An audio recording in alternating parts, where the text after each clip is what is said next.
Welcome and happy International Day of Peace. I'm Yoshie Nakayama, co-founder of Songs for World Peace. Thank you so much for joining us today for our 5th annual Peace Day panel discussion with the theme of environmental peace through music. This event is recorded and streamed live on our YouTube channel. During the event, we'll be posting reference links regularly in the Zoom chat and YouTube chat. Please check them out as we move along. Hi, this is Estella Baldwin. I'm co-leading the initiative. We are so excited to have you here as we dive into a topic that is both urgent and inspiring. Songs for World Peace is a global initiative by musicians from all over the world to create and share songs about world peace. Our mission is to bring unity through the power of music and to promote world peace from each artist's perspective.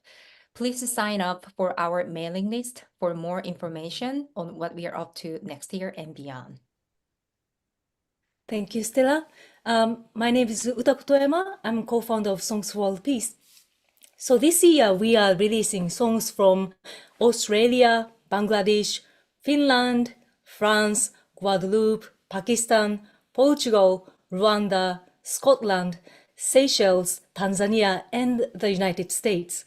We also received a special submission from Paola Munda and the Lotus Sound.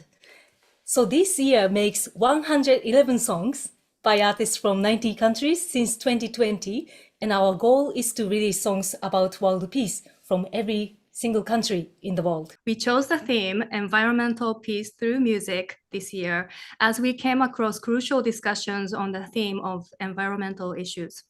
As we observe escalating environmental challenges such as climate change, limited resources, biodiversity loss, as well as climate damage due to the conflicts and wars, it's clear that these issues do not exist in isolation. They are deeply interconnected with global peace and security.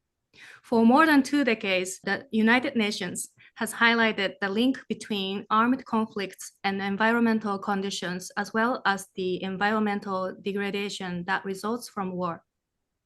As Songs for World Peace, achieving environmental peace means working towards a sustainable future where resources are managed responsibly, ecosystems are protected, and the impacts of human activities are minimized. In essence, we believe that environmental peace is about creating a world where environmental stewardship and global harmony are intertwined.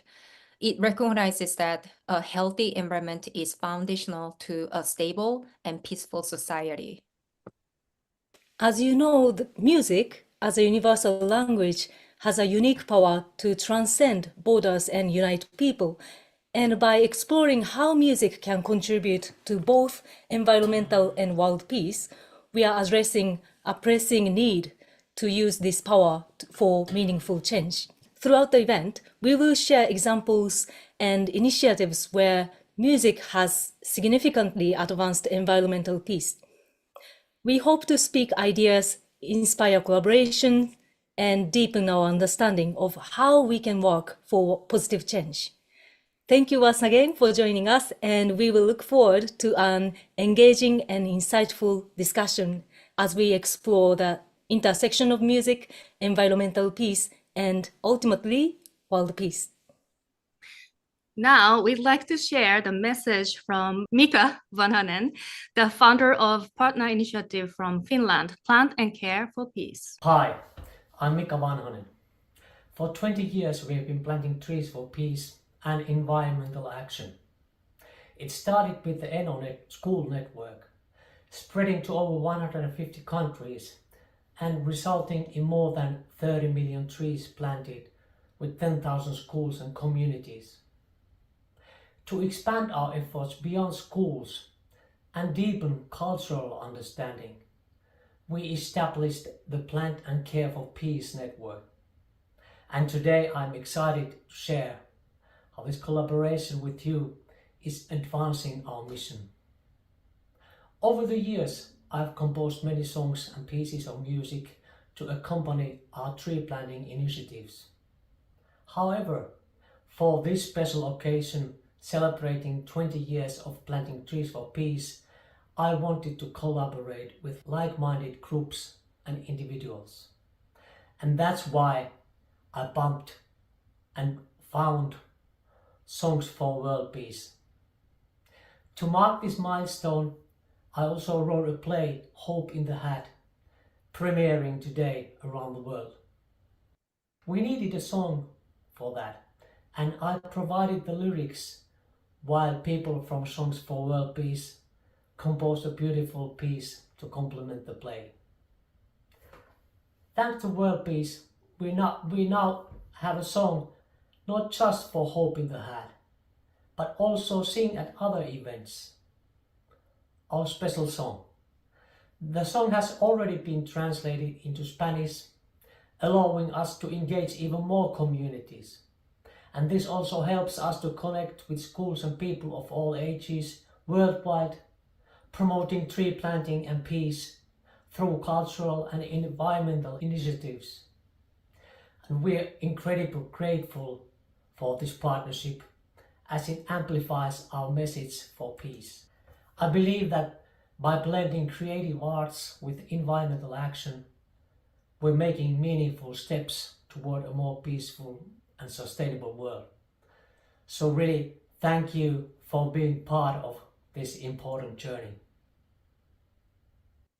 Thank you, Mika, and happy birthday!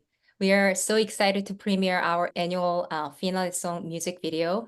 This year, as Mika mentioned, we co-wrote a song. Lyrics by Mika, music composition by Stella, Utako, and Yoshie from Songs for World Peace. We'd like to thank our singers and musicians and the engineer, as well as Deanna, our social media manager, who edited the video with Yoshie. Hope you will enjoy.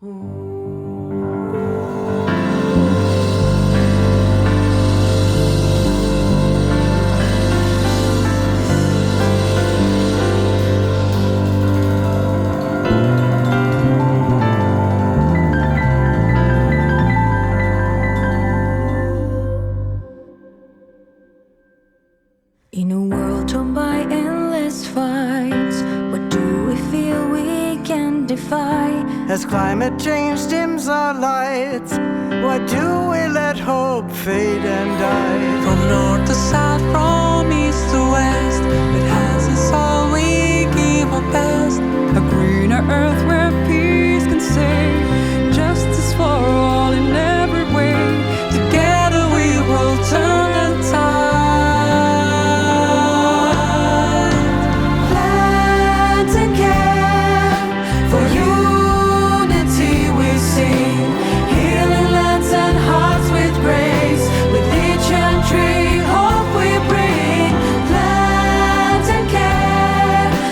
Challenges we face, let's raise our voices now for peace in every place.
Thank you, Scarlet, for joining on the finale song.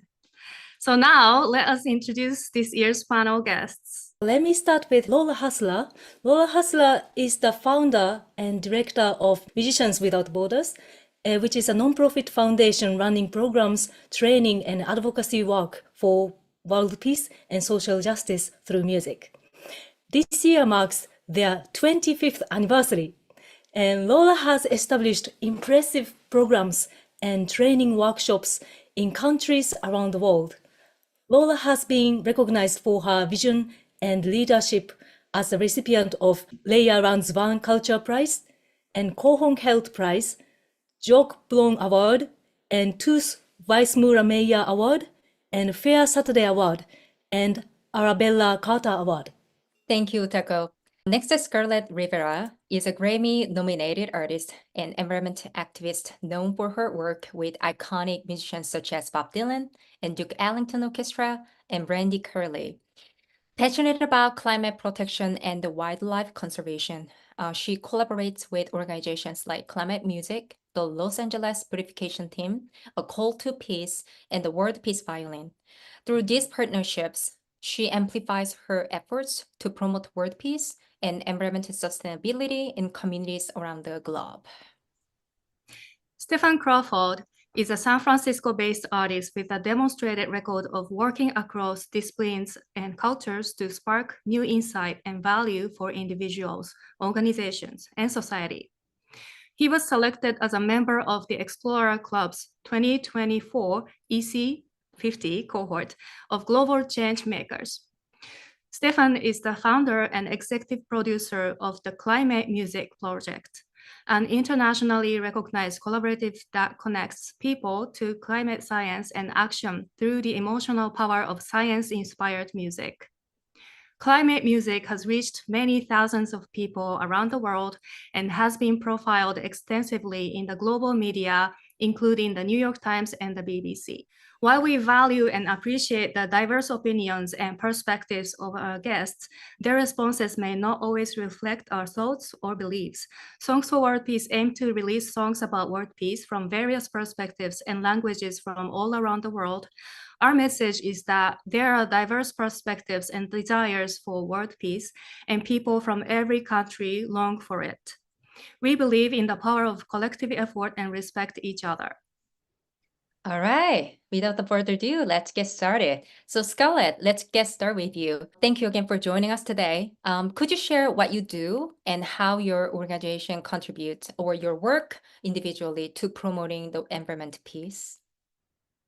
Well, I'm currently a serving board member, a long time with the Los Angeles Beautification Team. It's an award-winning environmental nonprofit. They are one of the leaders in the Living Schoolyard movement. We replace asphalt and replace it with green play areas, outdoor classrooms. We involve the students in the actual planting of the trees and the green spaces so that they have a connection to and a feeling of responsibility to it and for it. It contributes to the 100% rainwater capture, which is essential in a drought area. And we have planted thousands of trees throughout all of Southern California urban area for the last 32 years. We have also contributed to a 20-year Davis University study to study the survival of tree species into climate change moving 20 years ahead.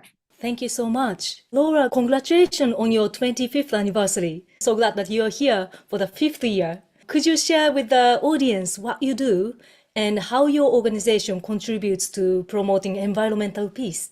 Yes, sure. And thank you so much, Utako, and all of you. It's lovely to be here. I feel very proud to be a sort of permanent fixture of this program. We're an organization mainly made up of musicians, but also people who believe in the power of music and support that from different kinds of backgrounds and expertise. Mainly, we work in partnership with organizations and musicians based in countries that have suffered or are currently suffering from armed conflict and war. And we work together with them in mostly long-term projects and programs to build alternatives together to support young musicians who are usually young, sometimes older, who are interested in building peace within their own communities. And while we're not directly an environmental organization, this has several times led to projects and programs and connections. As we all know, these global issues, war, peace, climate change, injustice, they're all linked. And several times this has led to specific projects, and I'll just name one in DRC Congo, where our Rwandan colleagues trained a team of Congolese musicians to be able to work with children in refugee camps. There are millions of people in refugee camps in Congo at this point. And this has grown into a collaboration with a Congolese organization, which is working to train young people to use theater to promote climate activism. And the project that we're working on together now is to collect songs from the elders, from old people, which carry knowledge about taking care of the environment. Because the knowledge about that and about living, all the important things about living and caring for the land in this country, in this area, is not carried by people who write books about it. It's carried through song. So they're learning these songs from the elders and teaching them to children. So we're connecting the elements of war and conflict, economic exploitation, climate breakdown, and singing. And that's a very concrete way that our work has grown to include this. Beyond that, I just mentioned that we support the activities of Extinction Rebellion here in the Netherlands, where we're based, and have also worked with a number of musicians who have performed for them also in their direct action and civil disobedience actions. And I'm very proud of that connection as well. Thank you, Laura. And Stephan, welcome and thank you for joining us.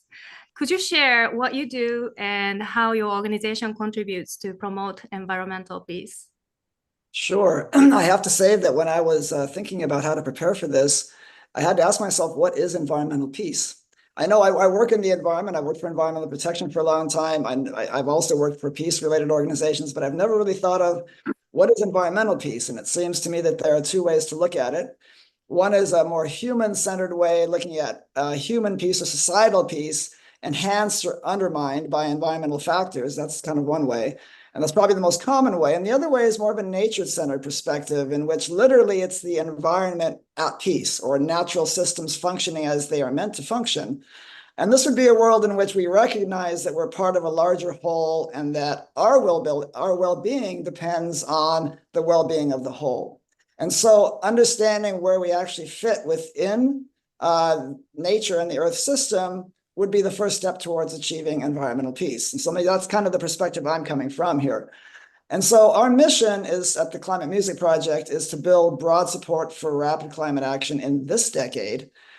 How we do it is by connecting people to climate science and action through the emotional power of science-informed music. And it's that connecting people to climate science is the part. It's understanding. So we contribute to environmental peace by communicating scientific facts about our world in a way that's visceral and easily accessible for people who may not want to go to a scientific lecture or just, are not drawn to normally learn about science in other ways. And so music is very welcoming. It's something very familiar for most people. And so what we do is we try to communicate scientific insights through the means of music. Building awareness, though, is just part of our work. The other side of the coin is actually the action piece. And that's where we have the opportunity to build environmental peace in converting the insights that our music sparks, hopefully, into action on the ground. And we can talk a little bit about what that means and what science-inspired music or science-informed music means maybe later in the conversation. I should also just quickly say that Scarlet is one of the wonderful composers we're working with at the moment, and we're about to premiere a new work with Scarlet on next Friday in New York. Even within the Songs for World Peace, we had a discussion of what is environmental peace, and we had such a big discussion about it. So thank you so much. First question, what environmental issue do you observe, and how do you think they are connected to global peace? Well, let's just say that I think it's not, it shouldn't be, hopefully it's not a news to anybody that we live really at a time of unprecedented environmental peril. And I'd say unprecedented because for the first time in human history, I think our actions are having consequences at the Earth systems level.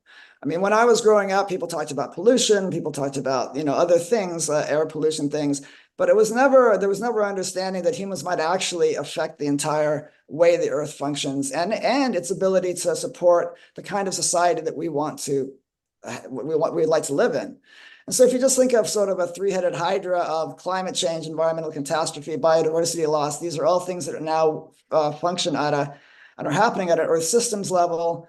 They're not separate monolithic issues. They're interrelated symptoms of the way we've organized our society and our economy. And therefore, we can also change the way we do things. And we need to, in order to do that, we really think we need to refine our relationship with the world and each other. So how we look at each other, how we look at the world, that we're really only a part of. And if we're going to resolve these symptoms in a way that will really allow future generations to live in prosperity. So I really think that it's a matter of looking inward and really trying to redefine relationships, because as David Suzuki once said, he's one of my heroes, the Canadian ecologist, if we were in a situation where we actually had to change natural laws, we'd be in trouble.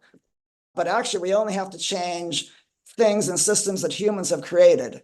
And that we can do. It's hard, it's challenging, but we can do that. And I think part of that is really looking back into ourselves and looking at how we relate to each other and how we relate to the world, the bigger world around us. Yeah, I agree with everything Stephan said, and I would add also some remarks about context. I would say that one of the relationships between the issue of global peace and the issue of the environment is that the current priorities of our political leaders and of global power have to do with global domination through war and not climate preservation and climate change. So working for the end of war, working to try to stop war and to try to create alternatives is essential if we want to protect the environment. We've even seen this shift in the last few years very strongly away from even talking about things like Green New Deals or whatever, to only talking about war and aggression. I would also say, and that's been mentioned already in the introduction, that war itself is almost always extremely destructive to climates where it happens, to the land, to the water. That I would also mention that, as far as I know, the biggest polluter on the earth is the military, and that would be mainly the US military, which is by far the largest military in the world. And yet the military is always exempted from climate accords. And I think behind that, and I would agree very much with what Stephan said about that, it is possible to change this, that we do need to stand up and act about it. But understanding what's happening is, I think that we're in a shifting period from a unipolar world to a multipolar world. And that's making the unipolar world, which has been dominated by Western powers since the end of World War II, very uncomfortable. And the only reaction they know now is with war. So I think we need, if we want to protect the climate, we have to stand up against war and also persuade people that they can do this. And that's one of the things that music can do, is to help persuade people, to help raise awareness that we can stop war and that we can work to defend our planet and our environment, but we have to stand up and say it. And I think that's one of the very valuable things that music and other forms of art can contribute. I'd like to say that we're talking about relationships and redefining our relationships to protect environment, to support environmental peace, and to have a bigger picture about it. And often in the years I've been involved in peace movement, it is entirely human-centric and how it affects us, what we want for us, and often the issue of wildlife and the actual living world that we actually depend on for our survival is actually left out of the conversation. Almost very often the word wildlife never comes into the picture. And that is why I'm created and composed Voice of the Animals, which I am going to premiere at the Explorers Club, because the focus is on biodiversity loss, which is catastrophic and crashing around the world. This, without, supporting, without including them into the conversation, there can be, no real peace if we do it at the expense of the living world. So I want to bring the subject of everything from the tiniest creature to the greatest creature into the conversation, as they are as much deserving of environmental peace as we are. Maybe just to add a comment to that, that I think that we all in the world have a lot to learn in this regard around Charlotte's remarks from indigenous populations, who are in general the leaders in terms of protecting the non-human world. So there are many lessons to be learned there. Absolutely. Thank you, everybody. We really appreciate perspectives. Scarlet, we're gonna dive into your work a little bit more. You have collaborated with numerous esteemed artists and organizations in the pursuit of environment, peace, and sustainability. So could you share your experience as a horror artist with A Call to Peace, and specifically focusing on your work with the ClimateMusic project with Stephan, which uses music to bring meaningful attention to environment issues? Additionally, what impact did you witness through this initiative in raising awareness or inspiring action? Well, I'm really proud to be the artist this year for ClimateMusic project at the Explorers Club. It is going to give a platform, as I said, to a subject that is often underrepresented, which is the biodiversity itself and the living world itself. And to your point, Laura, absolutely. By the way, I am having a unique jaguar dress designed for this event. And it's by a dear friend of mine who is from an indigenous tribe of North Dakota. One of the first, her name is Irene Fredericks. And she and I actually went to Costa Rica in 2012 to the environmental summit that I signed a proclamation of peace with Mother Earth, with one leader from every indigenous community and tribe from North, Central, and South America. So back to ClimateMusic project, it is a thrill to present this work because it represents incredible teamwork of the climate science team, Stephan's and Fran Schulberg's overriding leadership, and the beautiful graphic artwork that was done to represent the Amazon and the Congo, which is the focus of my piece, is the Amazon and the Congo, that represents what is happening everywhere as a symbol of what's happening everywhere. As far as the outreach that's going to result in this, I have already been invited to be a guest speaker and speaker for elementary schools back here in Los Angeles and colleges, at both crossing over both the music departments with the science departments. So I'm really thrilled that there's going to be an integration of these two, usually completely separate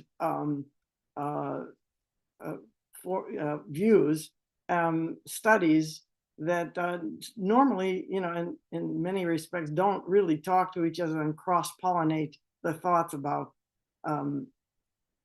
environmental peace and how music and science work together. So my piece will be recreated in California and many other places, and I will continue to spread that message in many public places as possible. Thank you, Scarlett. Next question to Laura. Rock School program in Kosovo has created a space where younger musicians from different backgrounds can collaborate and express themselves through music. Could you share how this environment has encouraged participants to see each other in new ways beyond the divisions that often define them? And what impact has this had on fostering understanding and peace within the community? So maybe just to start, but just as when you're thinking about the earth and growth and life and death on the earth, that you have often of things that go underground and come back up after a while. And that is also true with conflict. People might know or might remember even that in the 90s, there were a number of wars in the Western Balkans, terribly destructive wars. And the last of these took place in Kosovo. And it, among other things, left a city in the north of Kosovo ethnically divided to this day. So this took place in 1999. And to this day, the city is still divided by a river, was very, by the way, a very polluted city with an industrial city. But it was also a multi-ethnic city, and the two main ethnic groups were people of Serb background and people of Albanian background. And they ended up living on the two separate sides of the city, and nobody crossed the bridge. The other piece of that social environment pre-war had been that this very polluted, very industrial city was also a rock and roll city. And so it was a city that spawned many of the names in the what used to be called the Yugo rock scene. And that, of course, ended with the war. When I was there, it was a year after the war. In 2000, I met with a number of rock musicians who said that they missed that mixed scene, and also that they knew that there were a lot of young people who wanted to become rock musicians, but they couldn't, for one thing, because they didn't have instruments, they didn't have a place to practice, and also because rock music had been repressed politically because it was the free voice of the youth. So we started working, and by now we've had, it's now independent, it's the Mitrovica Rock School. It's existed for 16 years now, and it brings young people together in ethnically mixed bands where they make friends, and we never talk about politics or ethnicity. We only talk about music. They learn how to do sound engineering. They learn how to do songwriting. Most of the teachers in this rock school now are former students, so there's a program that sort of empowers and guides and mentors young musicians to the place where they become teachers. So this is not a climate movement. It's not specifically about the environment or the pollution, but what it has done is that it has empowered a whole generation of young people in this city. It has changed their definitions of self, which used to be only their ethnic divisions or their ethnic definitions, and has enriched those. And one of the things that has also led to was that this school now, music school in this divided city, which has two branches on either side, has started making contacts with young climate activists and working together with them. So I think it's almost because of these kids having learned that through making music that they are more complex, and they are able to have opinions, and they are able to be critical, and they are able to be active citizens. And that started by starting to think of themselves as musicians rather than Serbs or Albanians, not to deny their ethnic background, but just to say we're complex people. We're allowed to think about our identities. We're allowed to think about who we are and about our societies, and we're allowed to be active in that. So I think this is one of the ways that these two kind of backgrounds issues can support each other. I'll stop there because give others a chance to respond, but that's my connection there with the climate. Thank you. So, Stephan, You are the founder and executive producer of the ClimateMusic project, and you had performances at Chabot Space and Science Center and San Francisco Performing Arts Center. And so you also produce music videos like Be Cool and Voice of the Animals. What's the story behind founding this project, and what kind of impact and inspiration has it made to the community? Well, the project was really born out of frustration. It was 2014. I had just finished a new master's degree in environmental sciences and management, and I've been a long-time studio artist as well. And I was trying to find a way to bring those two worlds together. And I have to say, the frustration was that, you know, I was at visiting my uncle in Germany a couple of years before, and he has in Europe there's a magazine called Geo. It's like our National Geographic. And I found a volume from 1975, and the cover story was about climate change and how dangerous this could be if we don't start thinking about this. It's 2024 now, and unfortunately we've got this massive crisis now. And so I really was thinking of a way to how can we really communicate what's at stake and help people understand the urgency of the issue, and also not only the urgency, but also understanding that it's only urgent because we can still do something about it.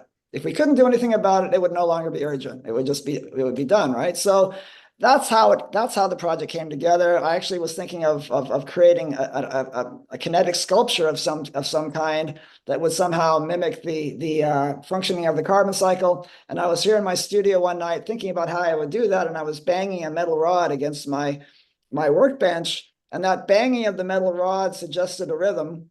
And the rhythm suggested music, and it was like a light bulb went off. Okay, it's like, why don't we just try music with this? So impact is something when it comes to music that's really hard to measure. And we're often asked that question: how do you measure impact? Well, how do you measure the impact of a song that can stay with someone for years and years and years and really affect them in different ways? We all have our favorite music, and we know what an important part of our lives music is. And so it's a really hard question to answer. We know we've reached many thousands of people in over 30 countries. We know that from our audience testimonials that our music does have an emotional impact. So we like to say that our approach is one of a hearts to minds approach. The idea being that sometimes our ability to see a new perspective comes first through the heart. And it's the heart that allows us to open our minds, essentially. And music is what activates the heart. And so it's that key function of music that we're really looking at. And the other thing I'll just say about this is that the mere fact that people seem to be naturally drawn to our work suggests to us that people intuitively understand what we're trying to do. And this includes leading scientists. I mean, very, very senior scientists who really have high demands on their time. They choose to work with us because they understand the importance of getting beyond the scientific journal bubble and communicating the importance of their work to a broader audience, but also established recording artists like Scarlet, and also people from really all walks of life. And so there's, I think, that intuitive sense that we're on a good path, and that's really what keeps us going. It's not so much our metrics, so we can say, okay, look, this is exactly our impact. We don't know, but we know intuitively that we need to keep doing this work. So next question for all of you. All of you work as an artist and collaborate with other artists.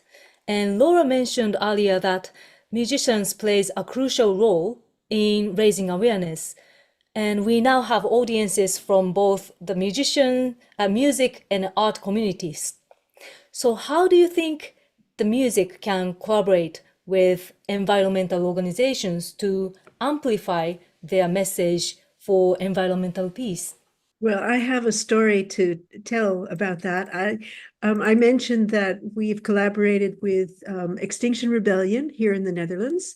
Extinction Rebellion has been blocking a highway in The Hague regularly for the last 2 or 3 years to protest the fact that the Dutch government gives something like 47 billion euros in subsidy to the gas and oil industry every year, and demanding that they stop doing that. They had said officially that they would, but they haven't.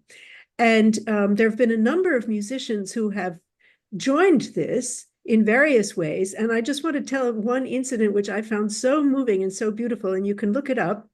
So a number of classical musicians put together an orchestra, a classical orchestra, ad hoc, to play on the highway, which was blocked, as like a musical statement. And what this did was it kind of elevated or it made this demonstration, which was mostly kind of young people, nonviolence, sitting down on the street, and was pretty easy for a lot of people to dismiss.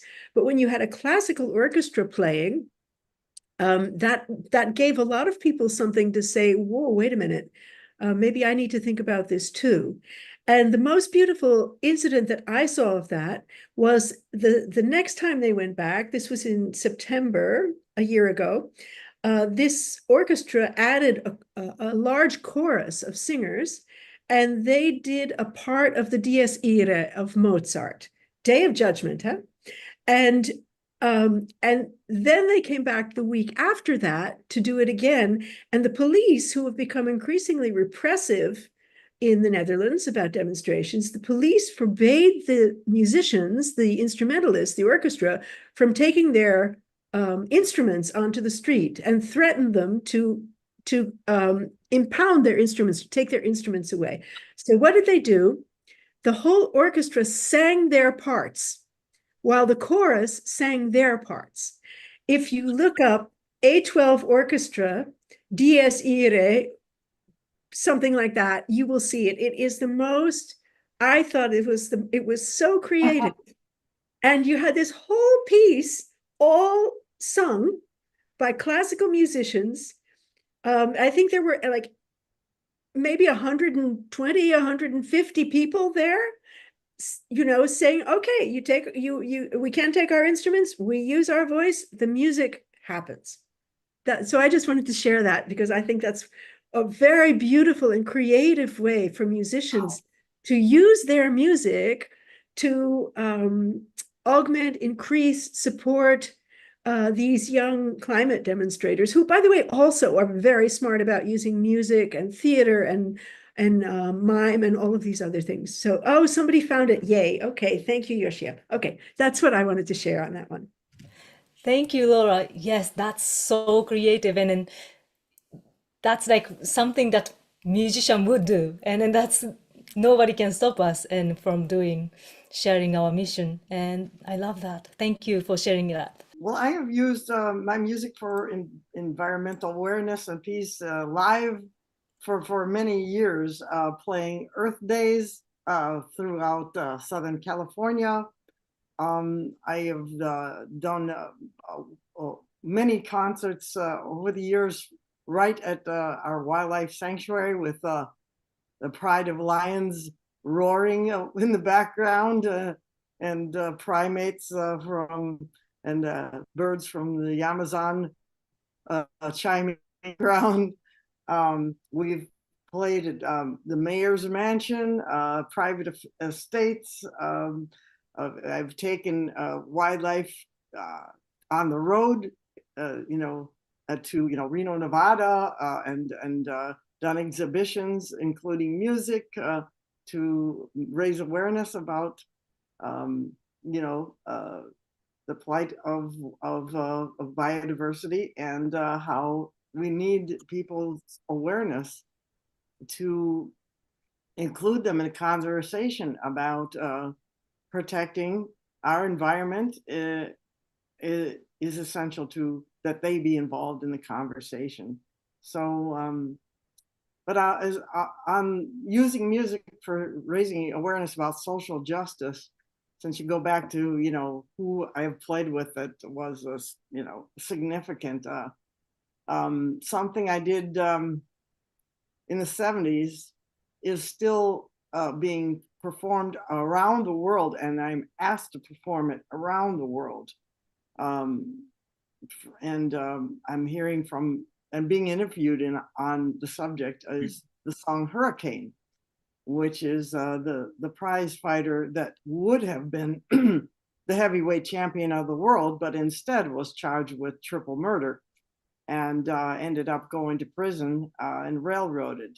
But the song that I played on actually led to raising funds for his defense fund, and that eventually led to him being released from prison, and led to the movie, of course, so with Denzel Washington playing Reuben Hurricane Carter.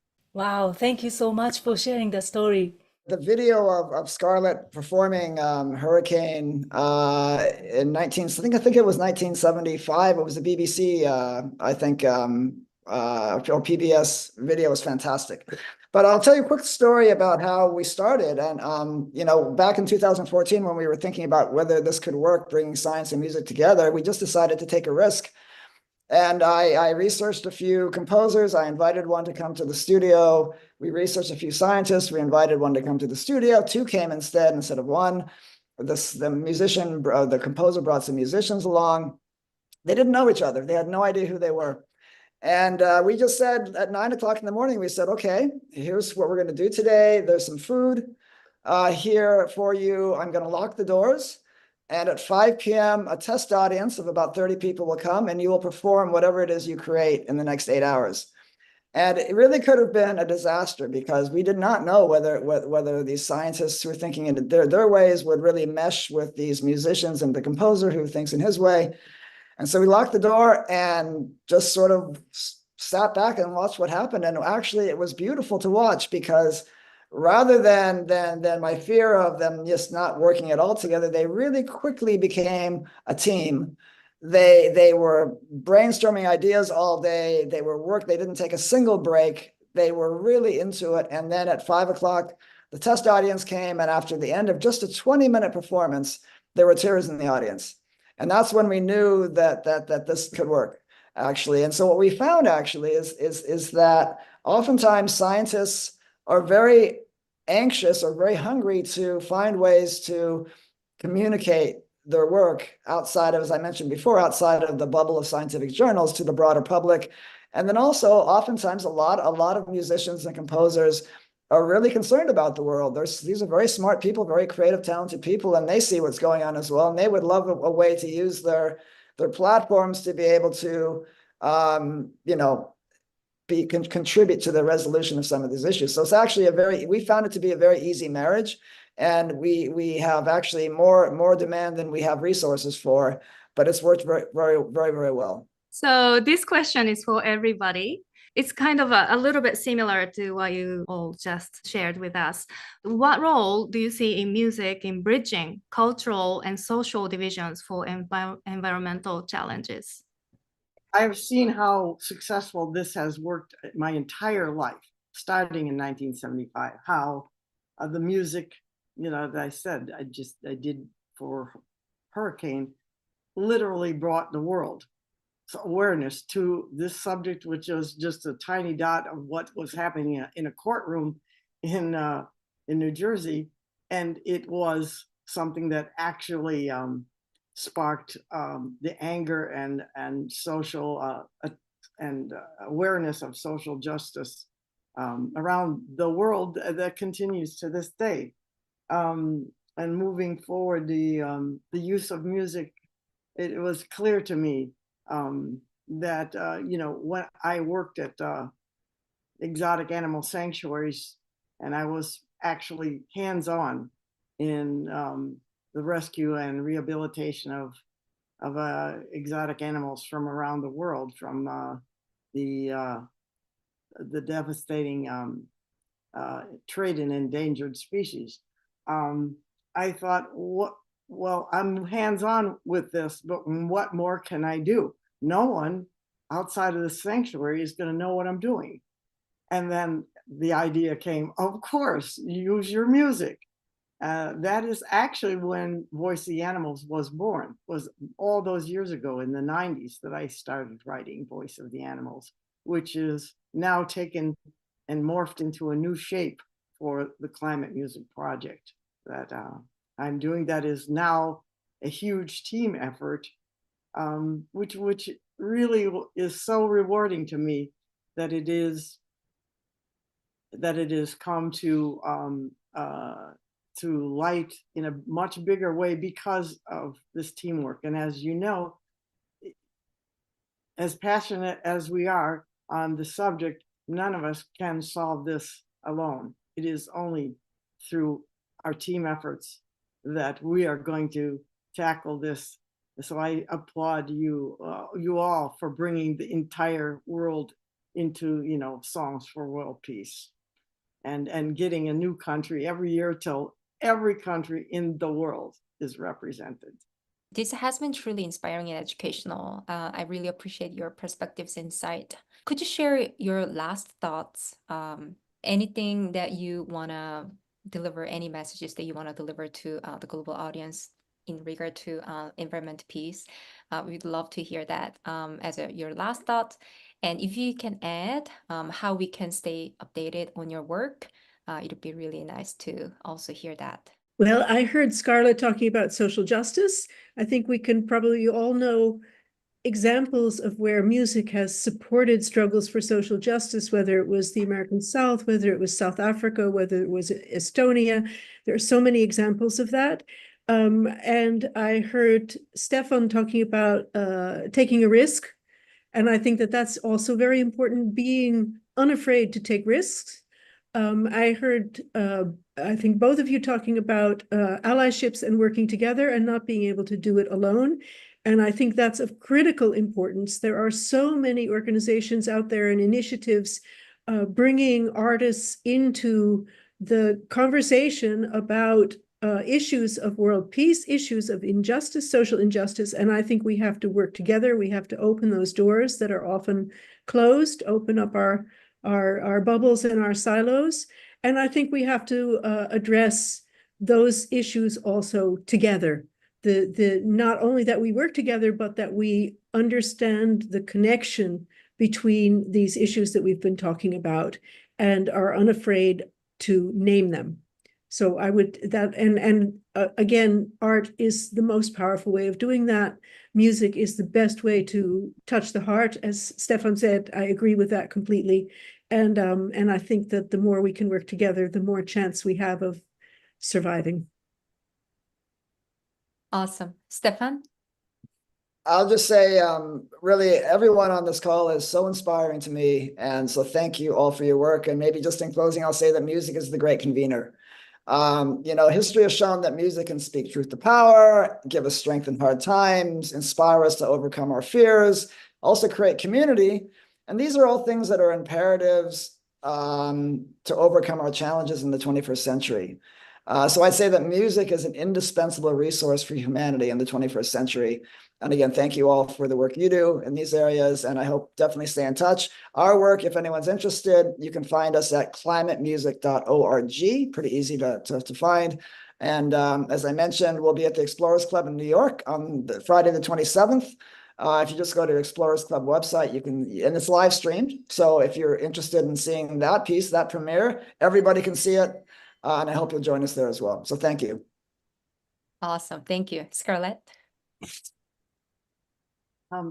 Yes, I would like to add a thank you to all of you too, and how inspiring each of you are, and so grateful that you invited me into this conversation.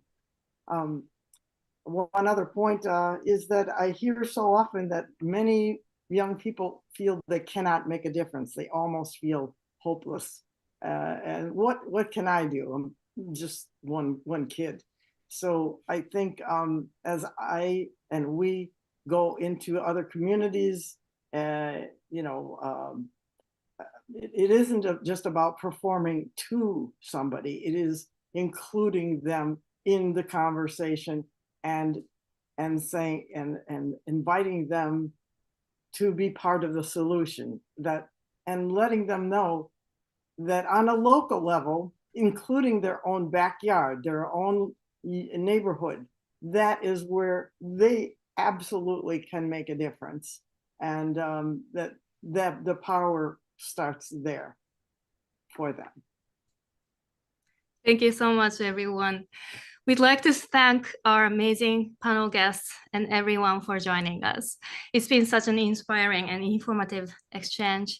We are ending the panel discussion and going to have a little intermission to get ready for our first global choir performance. Our singers from across the globe will add their voices on the finale song in real time. We will also premiere an interview with our new artists, including Scarlet, that we have the pleasure of releasing this year about their songs and behind their creations. Another huge thank you to the inspiring panel guests for joining us today. So please follow them and check out their website. Also, if you haven't, don't forget to follow us as well, our social media, to keep up with our the news and to see what up to next year as well. So we look forward to seeing you in 10 to 15 minutes. Okay, see you soon. Thank you, Songs for World Peace team. Thank you Thank so you. much. Thank you very much. Thank you. Appreciate it. Thank you. Happy Thank Peace you. Stephan Day. and Jessica. Thank you, Scarlett.